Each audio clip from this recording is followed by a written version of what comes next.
मुहिबुल्लाह नदवी साहब हैं, वहां पर मरकजी हुकूमत कहती है कि वो गवर्नमेंट की प्रॉपर्टी है। अगर कल खुदा ना खास्ता ये कानून बनेगा तो कोई भी जाकर मरकजी हुकूमत की तरफ से, दिल्ली सरकार की तरफ से वहां पर एक नोटिस लगा देगा कि ये वक्फ की प्रॉपर्टी नहीं है। हिबा को निकाल रहे हैं, ट्रांसफर ऑफ प्रॉपर्टी में हिबा है, मगर कोई गिफ्ट नहीं कर सकता वक्फ की जायदाद को। नरेंद्र मोदी आजकल भारत के हमारे फजीलतुल शेख बने हुए हैं और ये बता रहे हैं कि अगर कोई मुसलमान होता है तो उसको 5 साल तक वो वक्फ को नहीं दे सकता है। ये कहां से इनको मालूम हुआ? कौन से फिक्र ये की किताब में लिखा गया? तो इनका मकसद एक ही है कि भारत के मुसलमानों से उनकी सियासी और मजहबी शनाख्त को छीन लिया जाए।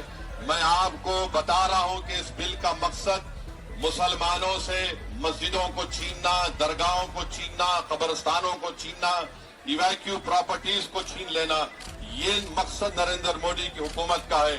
और हम कॉशन कर रहे हैं चंद्रबाबू नायडू को, हमारे पासवान साहब को और नीतीश कुमार को, याद रखिए दुनिया जब तक कायम रहेगी, अगर आप इस वक्त नाजुक वक्त में इस बिल की तायीद करेंगे तो आपको मुसलमान कभी नहीं माफ करेगा, क्योंकि आपकी तायीद की वजह से ये बिल कानून बनेगा। इसलिए हम उनसे भी कह रहे हैं कि आप इस गैर अनकॉन्स्टिट्यूशनल बिल की तायीद मत करिए। हमारा मुतालबा सिर्फ यही है, अगर हिंदू धर्म की प्रॉपर्टीज में, मंदिरों में, सिखों के गुरुद्वारा में कोई गैर सिख या गैर हिंदू मेंबर नहीं बन सकता तो मुसलमान के इस वक्त में क्यों बन सकता है? तो ये तमाम चीजें हैं। हम उम्मीद करते हैं कि हुकूमत इसका नोटिस लेगी।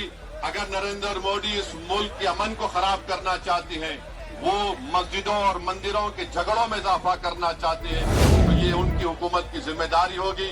मैं यहाँ पर शुक्रिया अदा करना चाहूंगा हमारे ज्वाइंट वर्किंग कमेटी पार्लियामेंट के तमाम अरकान का, और खास तौर से कल्याण बनर्जी साहब का, टीएमसी के राजा साहब का, डीएमके का, हमारे नासिर भाई का और मुहिबुल्लाह नदवी साहब का। हमने तमाम बड़ी कोशिशें की।